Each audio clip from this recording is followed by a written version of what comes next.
और खरगोश की कहानी। एक दफा का जिक्र है कि एक जंगल में एक खूंखार शेर रहता था।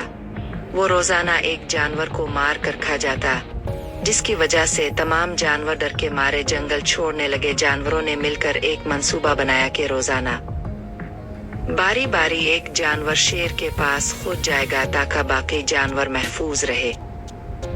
कई दिनों तक ये सिलसिला चलता रहा। एक दिन खरगोश की बारी आई। खरगोश बहुत चालाक था। वो देर से शेर के पास पहुंचा। शेर बहुत गुस्से में था और धार कर बोला, तुम इतनी देर से क्यों आए हो?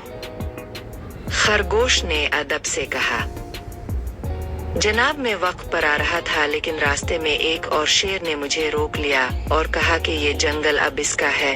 मैंने बड़ी मुश्किल से इसे समझाकर आपके पास आने की इजाजत ली।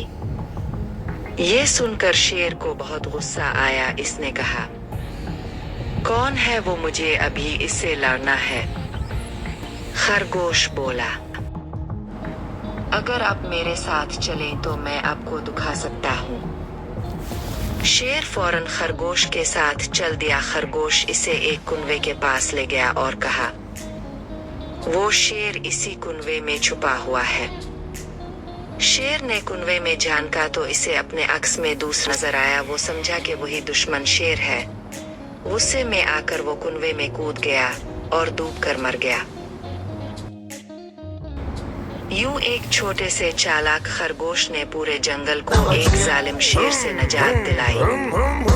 इखलाकी सबक, अक्ल ताकत से ज्यादा अहम होती है।